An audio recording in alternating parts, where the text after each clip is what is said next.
us for about 3 weeks, so I kind of missed it. Getting to see you all start today. I know you all missed seeing me. But you're not in here for me today. You're in here because our amazing cheerleaders went to Topeka on Saturday, and they won a state championship. Woo!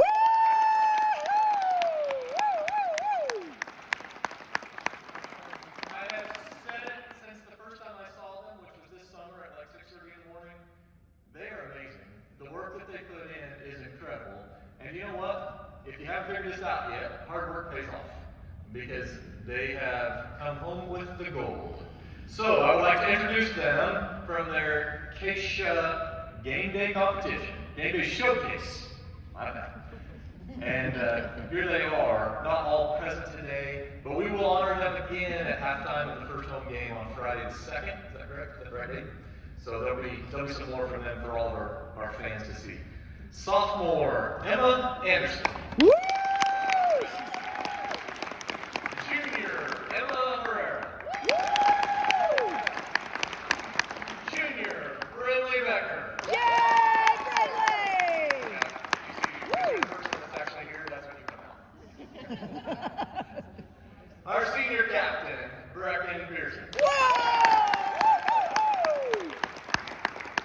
Our junior soar, Lane McMahon. Whoa! Lane's got moves. And our coach, Jennifer Becker. Woo! So, we're going to ask Coach Becker and then Captain Pearson to say a few words. You want to go first as you're shaking your head no? Well, apparently, whenever I just now found out I was going to be speaking, Breck's like, you do this all the time. I'm like, I know, but I wasn't quite feeling prepared. But I do have one more member I want to invite. We were honored enough to be able to take a cheerleader alumni from CGHS with us as my assistant coach this year. Please come forward, Miss Gracie Kidd.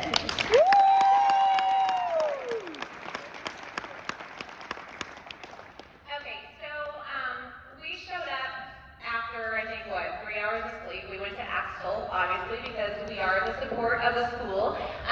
We went to that game. We were freezing cold. The girls were wondering, are we going to be able to actually talk in the morning? So that was a major concern for us. Once we got settled, I think we all had about 3 hours of sleep. We got up, and we were raring to go. The girls were able to talk, so that was our first major win that we had.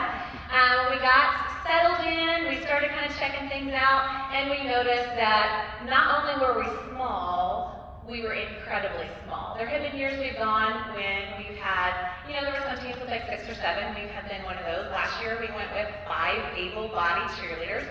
This year we went with 4, and a lot of people were like, you only have 4? I'm like, yeah, but this is a powerhouse of 4. So I have told the girls all along, 4 is only a small number when it's the number. It has nothing to do with your ability, and you are a strong powerhouse. Be confident, because I'm confident in you, and you guys do amazing things. So just go out there and be loud. So that's exactly what we did. And before long, Gracie was able to stand in the coach's box, which we labeled as the boxing ring, because it kind of looked like that. So luckily, she didn't get put in there with anybody else, because, she was my main base, and still is in college today. So she has some muscle, ladies. You gotta watch out.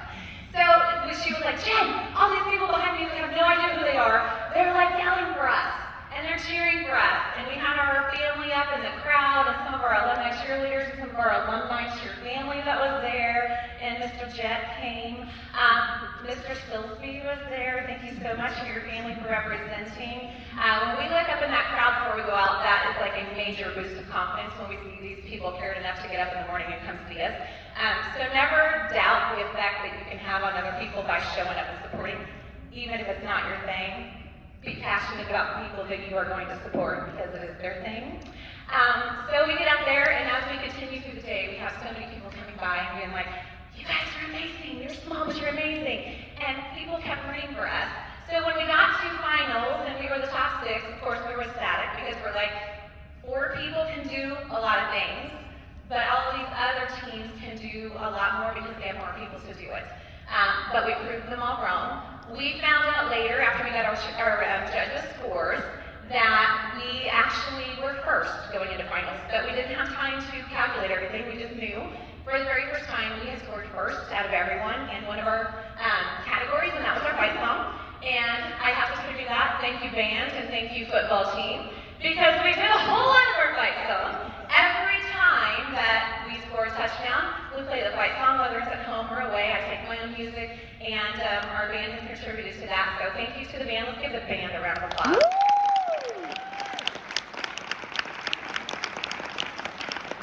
So our fight song is 1 minute for that category. So we were really good at that first 30 seconds that the band always plays. We play the short fight song. We do it so often the girls are like, please don't make us do the whole minute, because there's two toe twists in that thing. And they start to get worn out, and we're doing like 7 of them a night, right? So we were pretty good. We felt really good about our fight song. After we performed our finals, we had very little time to look at the judges' critiques to see what could we do to kind of improve our scores a little bit more. We did it quickly, so they were running behind, and we got back out there and performed. We came back, and I looked at Gracie and said, I'm curious where we were going into it. Usually we're like 4th or 5th out of the 6, maybe 3rd, because I've been here 6 years. Grace's been doing this since 2017. I've been every year, so feel like a little bit of a veteran there. So we started adding up the scores, and we then found out and relayed to the team that we were actually first out of every 12, all the 12 teams. So we were feeling pretty good when we walked back into that room, thinking you guys left it all on the floor. And anybody else want to continue on this? Anybody else? No? Okay, so here we go. Probably like hearing my voice. So we get in there, we're all, sitting around on the mat, and we always hold hands. That's our tradition. We're there to support each other. We, congratulate everyone. We have good sportsmanship. That's our main thing. You go in there and hold your head high, but you congratulate all the other people that are there too, because it's been hard work for them. So we're sitting around, and 6th place is announced, and we're like, good. 5th place started with a C. We got a little sweaty. Kept on going. 4th place was announced, and we all let it out to silence. We're going home with the trophy, guys. This is amazing. So 3rd place went to Elyria, so congratulations to them. That's another local school. We were excited for them. But then we were in the same place we were the last several years. It was either going to be runner-up or it was going to be the championship. So when 2nd place came around, they had told us before, don't scream and celebrate if you're not 2nd and you know you're going to be 1st. Wait till we ask you. So Gracie had to shush me because of course I could not hold it, and I was the one who screamed. So 2nd place was announced for Skyline, and we knew that our team of 4 with our brand new mascot had just taken the state title again. Woo!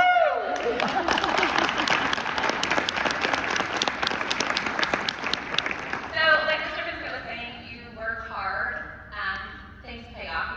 There could have been bobbles that day. We had a few here and there, but collectively, we are a solid team, and I feel like we have been building this tradition for several years. Like I said, 2017 was our very first K-State game day. It's the very first time they started it, and Camp Gallup has made it to finals every single year. First year, 2017, we were 6th. The next year we went back, 2018, we were the runners-up.